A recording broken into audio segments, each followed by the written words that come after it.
Bismillahirrahmanirrahim. Assalamualaikum warahmatullahi wabarakatuh. Maha suci Allah, segala puji dan syukur kita panjatkan kehadirat Allah.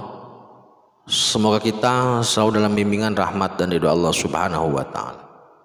Subhanallah walhamdulillah astagfirullah wa Allahu akbar.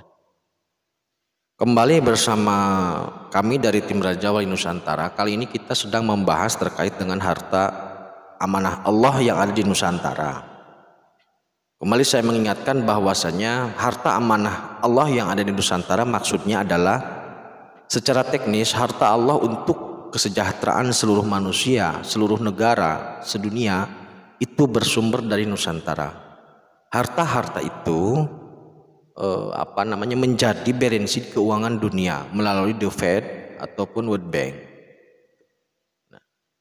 Karena Nusantara sebagai sumber dari harta itu, maka Nusantara itu mendapatkan semacam reward yang lebih. Harusnya begitu. Dan angka-angka dari reward itu sudah sangat besar dan akan dikembalikan kepada Nusantara. Kemudian masalahnya adalah sampai saat ini belum ada data yang klop. Maksudnya identitas seseorang yang klop dengan identitas yang tersedia di pusat keamanan keuangan dunia itu belum klop. Itu ajalah gampang. Nah, kembali saya tegaskan bahwasanya harta yang menjadi balansi di keuangan dunia itu adalah harta dari Nusantara, terutama dari Mataram. Kemudian pengelolaan untuk di dunia atau di sistem keuangan dunia itu dijabat oleh seseorang yang kemudian gelarnya adalah Wongso Negoro. Orang Wongso Negoro itu berganti, dalam artian tidak satu, jadi ada regenerasinya. Saat ini keuangan dunia itu memang sudah sangat besar tetapi tidak bisa dicairkan. Kenapa demikian? Karena Wongso Negoro yang baru ada pergantian. Jadi saat ini momentumnya itu ada pergantian Wongso Negoro. Jadi ada Wongso Negoro senior, ada Wongso Negoro senior junior. Nah, Wongso Negoro senior itu sudah mentransfer segala hal dokumen terkait dengan keuangan itu, terkait dengan identitas itu kepada Wongso Negoro junior. Jadi sebenarnya peralihan ini menjadi penting karena untuk kelangsungan keuangan dunia. Faktanya saat ini keuangan dunia sudah mulai kolaps. Amerika sendiri sudah mau kehabisan uang. Nah, Wongso Negoro ini yang mampu atau yang diberi hak untuk mengelola keuangan dunia. Maksudnya mengelola itu begini, saudaraku, gampangnya lah begini ya. Negara A, umpamanya Amerika lah, itu mendapatkan jatah sekian ratus ribu dolar umpamanya. Negara Malaysia sekian ratus ribu dolar dan seterusnya. Nah, yang bisa mencairkan dana itu kepada negara-negara itu adalah Wongso Negoro. Jadi itu memang harta Allah untuk semua negara, untuk semua umat sebenarnya. Makanya ketika ada banyak yang mengklaim mampu mencairkan harta itu, saya pastikan itu bohong lah, itu bohong. Faktanya tidak seperti itu. Karena yang bisa mencairkan itu hanya Wongso Negoro. Jadi seorang M1, monetary one itu lebih banyak bekerja di aspek spirit sebenarnya. Adapun teknisnya adalah Wongso Negoro. Itu. Saat ini sudah terjadi pergeseran atau sudah terjadi peralihan dari Wongso Negoro lama atau senior kepada junior. Restu ini langsung diberikan oleh Kanjeng Sultan Hadiwijaya. Ya. Jadi restu seorang Wongso Negoro ketika terjadi peralihan itu hanya bisa dilakukan langsung oleh Kanjeng Sultan Hadiwijaya. Datanya itu ditransfer dari Wongso Negoro sebelumnya kepada Wongso Negoro berikutnya. Jadi lisensinya dari Sultan Hadiwijaya transfer datanya dari Wongso Negoro sebelumnya.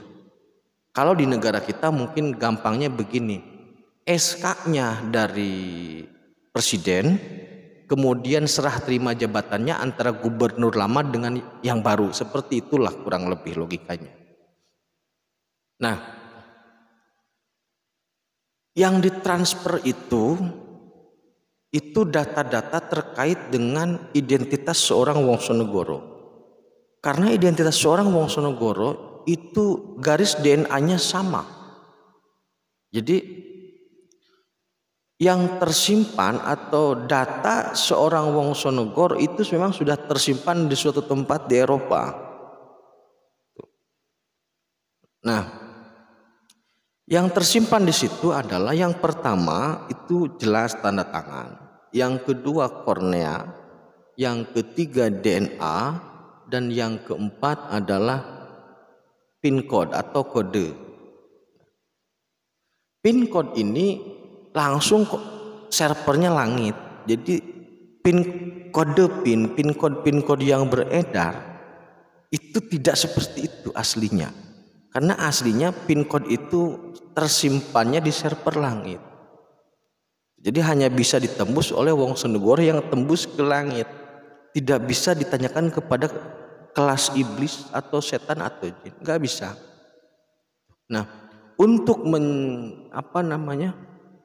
untuk mencairkan anggaran itu, untuk bisa mencairkan anggaran itu sekali lagi bukan dana hanya untuk Nusantara, tapi untuk seluruh dunia, untuk kepentingan seluruh umat.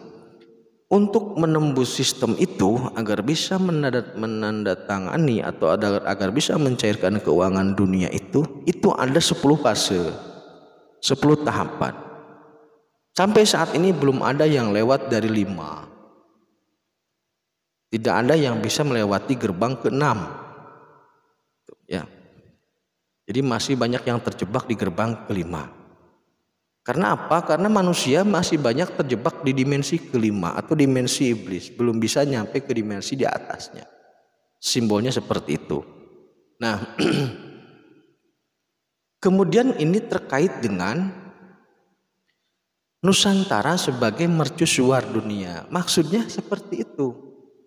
Ketika dana amanah Allah yang dititipkan, yang diberikan kepada manusia secara spirit memang langsung, secara fisik melalui sistem dari Mataram atau Nusantara, kemudian Mataram menjadikan sebagai keuangan atau harta berlian emas itu sebagai berensi di keuangan dunia, dan Nusantara mendapatkan lebih karena mengklaim sebagai pemilik, maka disitulah dimulainya nanti kesejahteraan Nusantara.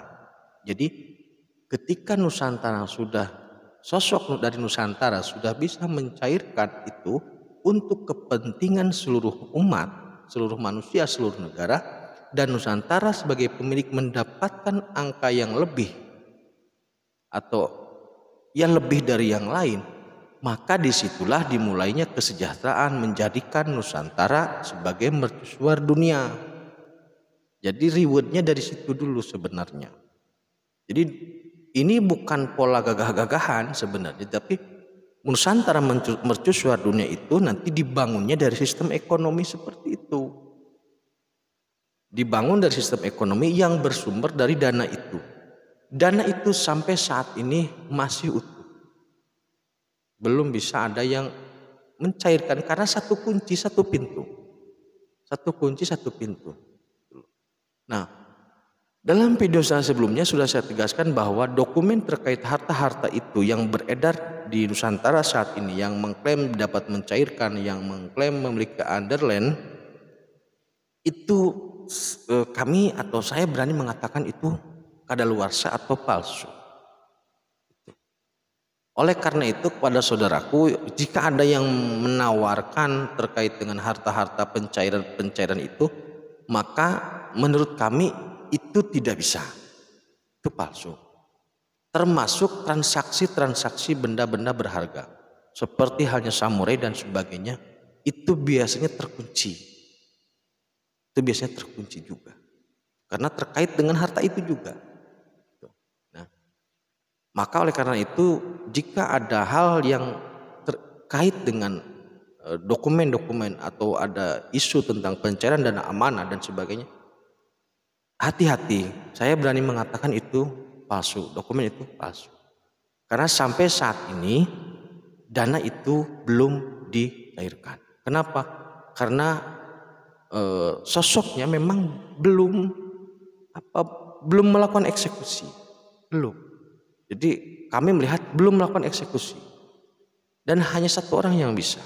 Karena pin code-nya dari langit, DNA-nya DNA yang sama dengan generasi sebelumnya. Itu. Harta amanah ini sebagai bentuk reward Allah kepada manusia untuk kesejahteraan manusia. Kenapa belum dicairkan? Kenapa sulit untuk dicairkan? Karena sebenarnya sederhana. Jika seseorang belum siap, maka yang terjadi adalah kerusakan. Jadi kalau imannya belum siap, amaliyahnya masih berantakan, tauhidnya masih bengkok, ketika diberi harta sebanyak itu, yang ada bukan kemaslahatan tapi kemadaratan untuk dirinya dan juga untuk orang lain. Oleh karena itu maka ada istilah notorogo, noto keluarga, noto warga, dan noto negoro. Jadi penataan diri dulu baru nanti bisa untuk kesejahteraan itu. Jadi keseimbangan atau keselarasan antara raga dan sejahtera itu harus selaras, tidak bisa berjalan sendiri-sendiri. Insya Allah ke depan nanti harta itu memang ada. Kami pastikan harta itu ada. Angkanya luar biasa banyak. Nggak ada namanya itu. Kalau triliun masih ada namanya. Ini udah di atas itu semua. Nggak ada namanya, susah nyebut namanya. Karena nolnya terlalu banyak. Tapi kita tidak mengejar itu, karena itu kalau sudah waktunya pasti akan dicairkan, akan dibagikan sesuai dengan sistem keuangan yang berlaku. Bukan disebar-sebarkan, tidak mungkin. Tidak mungkin disebar-sebarkan, tapi tetap dengan menggunakan mekanisme sistem keuangan yang berlaku, yang sesuai dengan undang-undang. Demikian terkait dengan harta amanah, semoga bermanfaat, selalu membuat kita waspada. Terima kasih, tetap tingkatkan iman dan amal soleh. Akhirul kalam. Assalamualaikum warahmatullahi wabarakatuh.